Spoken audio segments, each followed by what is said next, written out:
இன்றைய நாளிதழ்கள் இருக்கக்கூடிய முக்கியமான செய்திகளை அலசி ஆராயக்கூடிய ஒரு தொகுப்பு. இதற்காக அரங்கத்தில் நம்மோடு இணைந்திருக்கிறார் எமது மூத்த செய்தி ஆசிரியர் திரு ரஹ்மான் அவர்கள். வணக்கம் சார். வணக்கம்.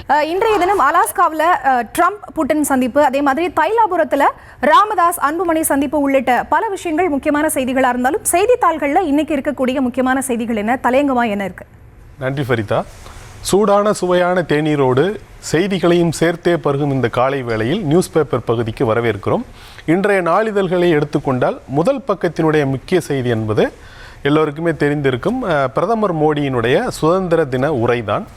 இந்த எல்லா நாளிதழ்களிலும் இந்த பிரதமர் மோடியினுடைய உரை, அது குறித்த விவரங்கள் எல்லாம் விரிவாக இடம்பெற்றிருக்கின்றன. தமிழ் நாளிதழ்களை பொறுத்தவரையில் தினகரனில் மட்டும் முதலமைச்சர் மு.க.ஸ்டாலினுடைய உரை முதல் பக்கத்தில் இடம்பெற்றிருக்கிறது. அதே போல் தந்தி நாளிதழ் இந்த பிரதமர் மோடியினுடைய உரையை லெஃப்ட் பேஜில் போட்டிருக்கிறாங்க. முதல் பக்கம்னா அதில் இடது பக்கம் லெஃப்டில் டீல் பண்ணியிருக்காங்கன்னு கூட அதை நம்ம சொல்லலாம். இந்த உரை குறித்த அந்த விவரங்களை அவர்கள் எழுதும் பொழுது முதன்மையாக அவர்கள் 12வது முறையாக பிரதமர் மோடி செங்கோட்டையிலிருந்து உரையாற்றியிருக்கிறார். இந்த உரையினுடைய நீளம், இது அதிக நேரம் சுதந்திர தின உரையாற்றிய பிரதமர் என்கிற சாதனையை பிரதமர் மோடி தான் வைத்திருக்கிறார். அவரது சொந்த சாதனையை அவர் இப்பொழுது முறியடித்திருக்கிறார். இந்த முறை 103 நிமிடங்கள் அவர் சுதந்திர தின உரையாற்றியிருக்கிறார் என்று குறிப்பிட்டிருக்கிறார்கள். அந்த உரையில் இடம்பெற்றிருக்கக்கூடிய விவரங்களை நாளிதழ்கள் பல்வேறு வகைகளில் ஹைலைட் செய்து வெளியிட்டிருக்கிறார்கள். அதில் முதன்மையாக இடம்பெறுவது இந்த ஜிஎஸ்டி வரி விதிப்பு தொடர்பான அந்த சீர்திருத்தம் தான் முதன்மையான ஒரு செய்தியாக பார்க்கப்படுகிறது. காரணம், ஜிஎஸ்டி வரிமுறை 8 ஆண்டுகள் ஆகிறது. இந்த 8 ஆண்டுகளில் ஜிஎஸ்டி குறித்து பல்வேறு விதமான சர்ச்சைகள், குற்றச்சாட்டுகள், அதிருப்திகள் இருக்கின்றன. இந்த ஜிஎஸ்டி முறையே ஒரு பிற்போக்கான வரி விதிப்பு என்கிற குற்றச்சாட்டு இருக்கிறது. காரணம், 2017ஆம் ஆண்டு இந்த ஜிஎஸ்டி வரிமுறை அமலுக்கு வந்த பொழுது ஒரு ஆண்டு ஜிஎஸ்டி வசூல் என்பது ஒரு 98,000 கோடி ரூபாயாக இருந்தது. இன்று அது கிட்டத்தட்ட 2 லட்சம் கோடி ரூபாயாக உயர்ந்திருக்கிறது. அந்த அளவிற்கு ஜிஎஸ்டி வரி வசூல் என்று சென்று பிடிக்கிற வேளையில் இதை சீர்திருத்த வேண்டும் என்று பல்வேறு தரப்பிலிருந்தும் குரல்கள் உள்ள நிலையில் பிரதமர் மோடி தீபாவளி பரிசாக அப்படிப்பட்ட ஒரு அறிவிப்பு உங்களுக்கு வெளியாகும் என்று குறிப்பிட்டிருக்கிறார். அதே போல மத்திய அரசும் கூட இந்த 4 அடுக்குகளாக இருக்க இந்த ஜிஎஸ்டி வரி விதிப்பு முறையை 2 அடுக்குகளாக மாற்ற திட்டமிட்டிருக்கிறார்கள் என்ற செய்தியும் நாளிதழ்களில் சேர்த்து இடம்பெற்றிருக்கிறது. பிரதமர் மோடியினுடைய உரையில் இடம்பெற்றிருக்கக்கூடியதில் முதன்மையான செய்தி இதுதான். இது தவிர்த்து அவர் தற்சார்பு பொருளாதாரம் குறித்து அவர் பேசியிருக்கிறார். அதே போல சுயசார்பு, அந்த பொருளாதார ரீதியாக உள்நாட்டிலேயே உற்பத்தி செய்வது, பாதுகாப்புத்துறை, பொருளாதாரம், தொழில்நுட்பம் சார்ந்து உள்நாட்டு சார்பு என்பது மிக முக்கியமானதாக ஒன்றாக இருக்க வேண்டும் அவர் குறிப்பிட்டிருக்கிறார். இது அமெரிக்கா 50 விழுக்காடு வரி விதித்தனுடைய ஒரு விளைவாக இருக்கக்கூடும் என்று சிலர் எழுதியிருக்கிறார்கள். அதே நேரத்தில் அவரது பேச்சுகளில் சர்ச்சைகளும் இல்லாமல் இல்லை. குறிப்பாக இந்த புலம்பெயர் தொழிலாளர்கள், அதிலும் அண்டை நாடுகளைச் சேர்ந்த வங்கதேசம் போன்ற நாடுகளில் இருந்து இந்தியாவிற்குள் ஊடுருவி வருபவர்கள், இந்தியாவினுடைய இந்த மக்கள் தொகை சார்ந்த அந்த பண்பையை அவர்கள் மாற்றி அமைக்கக்கூடிய ஒரு நிலை இருக்கிறது. அது ஒரு மிகப்பெரிய அபாயமாக இருக்கிறது. அதை சரி செய்வதற்கான ஒரு விரிவான ஏற்பாடு செய்யப்படும் என்று அவர் குறிப்பிட்டிருக்கிறார். அப்படிப்பட்ட அறிவிப்பு என்பது ஒரு வகையில் நாட்டை மத ரீதியில் பிளவுபடுத்துவதாக அமைந்துவிடக்கூடும் என்று ஆங்கில இந்து நாளிதழினுடைய தலையங்கத்தில் அப்படி ஒரு குறிப்பை அவர்கள் வெளியிட்டிருக்கிறார்கள். இது தவிர்த்து விட்டு பார்க்கும் பொழுது அவர் RSSஐ புகழ்ந்து பேசியிருக்கிறார். அந்த பேச்சு கூட எதிர்க்கட்சிகளால் விமர்சிக்கப்பட்டிருக்கிறது. 75 வயதோடு அரசியலில் இருந்து ஓய்வு விட்டுவிட வேண்டும் என்று RSS கூறி வரும் நிலையில் அவர்களை அப்பீஸ் செய்யும் நோக்கத்தோடு, அவர்களை தாஜா செய்யும் நோக்கத்தோடு இவர் RSSஐ புகழ்ந்திருக்கிறார் என்பது போன்ற விமர்சனத்தை காங்கிரஸ் உள்ளிட்ட எதிர்க்கட்சிகள் வைத்திருக்கிறார்கள். இதன் பிரதமர் மோடியினுடைய உரை சார்ந்து பொதுவாக இருக்கக்கூடிய செய்திகள். இதற்கு அடுத்தபடியாக முக்கியமான செய்தியாக இடம்பெற்றிருப்பது முதலமைச்சர் மு.க.ஸ்டாலினுடைய சுதந்திர தின உரை. அந்த உரையில் அவர் பல்வேறு புதிய அறிவிப்புகளை வெளியிட்டிருந்தாலும் கூட மாநிலங்களுடைய அதிகாரங்கள் தொடர்ந்து பறிக்கப்படுகின்றன என்பது முக்கியமான ஒரு அம்சமாக அவரது உரையில் இடம்பெற்றிருக்கிறது. மாநிலங்களுடைய அதிகார பறிப்பு, அதிகார பகிர்வு, நிதி பகிர்வில் மத்திய அரசுகளினுடைய பாரபட்சமான போக்கு, பல்வேறு வகையில் நிதி பகிர்வு, அதிகார பகிர்வில் மாநிலங்கள் பல்வேறு மோசமான ஒரு நிலைக்கு ஆளாக்கப்படுகிறார்கள். அப்படிப்பட்ட அந்த நிதி பகிர்வு, அதிகார பகிர்வில் ஏற்கனவே இருந்த நிலையை மீட்டெடுப்பதற்காக சட்டப்பூர்வமான போராட்டங்கள் அவசியம் என்று அவர் குறிப்பிட்டிருக்கிறார். அது அந்த செய்தியாக இடம்பெற்றிருக்கிறது. உலக அளவில் இருக்கக்கூடிய அந்த புவிசார் அரசியல் நகர்வுகள் என்று பார்க்கும் பொழுது ட்ரம்ப் புதினுடைய சந்திப்பு, அலாஸ்காவில் அவர்கள் நேற்று நள்ளிரவில், நம்ம இந்திய நேரப்படி நள்ளிரவில் அவர்கள் சந்தித்து பேசியிருக்கிறார்கள். இது உக்ரைன் போரை முடிவுக்கு கொண்டு வருவதற்கான ஒரு பேச்சுவார்த்தையாக பார்க்கப்பட்டது.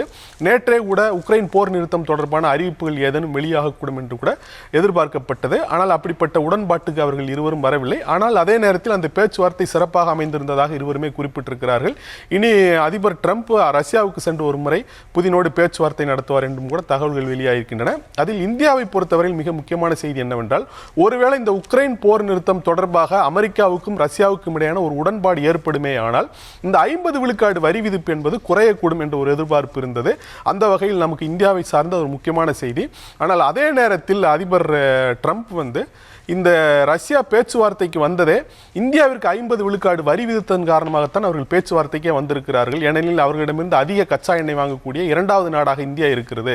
இப்படி வரி விதிப்பின் காரணமாகத்தான் அவர்கள் பேச்சுவார்த்தைக்கு இறங்கி வந்திருக்கிறார்கள் என்று குறிப்பிட்டிருக்கிறார்கள். அது மட்டுமல்ல, ரஷ்யாவிடமிருந்து கச்சா எண்ணெய் வாங்குவதை இந்தியா நிறுத்திவிட்டது என்பது போன்ற ஒரு கருத்தை சொல்லியிருக்கிறார்.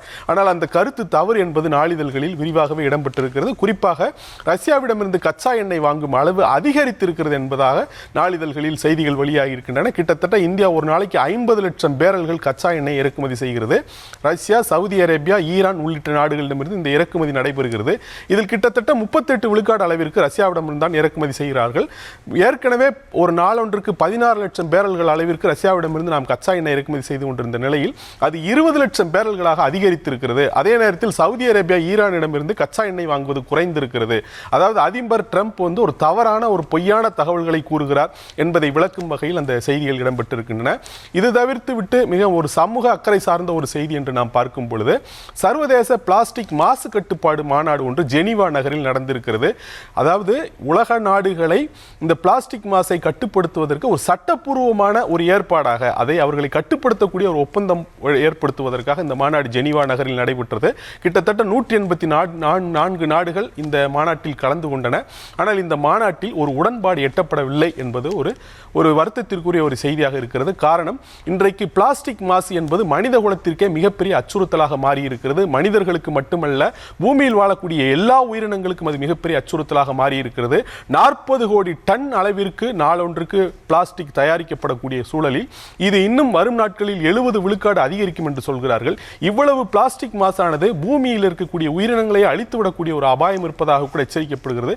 அப்படிப்பட்ட ஒரு சூழலில் சர்வதேச மாநாடானது அது தொடர்பான ஒப்பந்தம் எட்டப்படாமல் முடிவடைந்திருப்பது என்பது ஒரு வருத்தமான செய்திதான். இது தவிர்த்து விட்டு சிறப்பான செய்தி என்று பார்க்கும் பொழுது, ஆங்கில இந்து நாளிதழில் இந்த ஸ்பெஷல் இன்டென்சிவ் ரெவிஷன் என்று சொல்லக்கூடிய வாக்காளர் பட்டியலில் சிறப்பு தீவிர திருத்தம் தொடர்பான ஒரு விரிவான கட்டுரை இடம்பெற்றிருக்கிறது. அது உண்மையில் ஒரு சர்வே ஆகும்.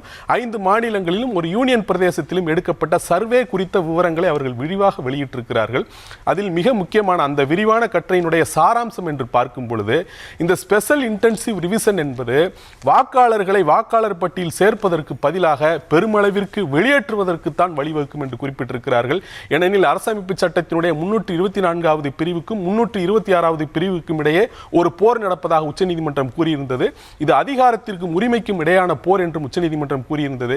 இந்த 324வது பிரிவானது தேர்தல் ஆணையத்தினுடைய அதிகாரம் குறித்து பேசுகிறது. 326வது பிரிவானது வாக்களிப்பதற்கான உரிமை குறித்து பேசுகிறது. இப்படி எல்லோரும் வாக்களிப்பதற்கான உரிமை என்பது அவர்கள் வெளியேற்றப்படும் பொழுது மறுக்கப்படும் என்கிற ஒரு குற்றச்சாட்டு இருக்கக்கூடிய சூழலில் இந்த சிறப்பு தீவிர திருத்தம் என்பது பெரும்பாலான வாக்காளர்களை வெளியேற்றுவதற்குத்தான் உதவும் என்று அந்த சர்வே கூறுகிறது. அது மட்டுமல்ல, அவர்கள் கேட்கக்கூடிய அந்த 11 வகையான ஆவணங்களில் பல ஆவணங்கள் பெரும்பாலானோரிடம் இல்லை என்பதை அவர்கள் குறிப்பிட்டிருக்கிறார்கள். இதைவிட ஒரு அதிர்ச்சியான செய்தி என்னவென்றால், இந்த சிறப்பு தீவிர திருத்தம் குறித்து எத்தனை பேர் கேள்விப்பட்டிருக்கிறார்கள் என்பதுதான். அதில் ஒரு 17% பேர் அது குறித்து விரிவாகவே கேள்விப்பட்டிருக்கிறார்கள். ஆனால் ஒரு 36 விழுக்காடு பேர் அதை பற்றி கேள்விப்பட்டிருக்கிறார்களே ஒழிய அது குறித்து எந்த விவரங்களும் அவர்களுக்கு தெரியவில்லை. அதே நேரத்தில் இந்த சிறப்பு தீவிர திருத்தம் குறித்து கேள்விப்படாதவர்கள் 47 விழுக்காடு பேர். அதாவது தேர்தல் ஆணையம் இப்படி ஒரு நடவடிக்கை மேற்கொண்டிருக்கிறது, இது குறித்து தெரியாதவர்கள் 47 விழுக்காடு என்று கூறப்படுகிறது என்று சொன்னால், இந்த சிறப்பு தீவிர திருத்தம் என்பது எத்தகைய விளைவுகளுக்கு இட்டுச் செல்லும் என்பதை எச்சரிக்கும் வகையில் அந்த சிறப்பு செய்தி இடம்பெற்றிருக்கிறது. ஃபரிதா.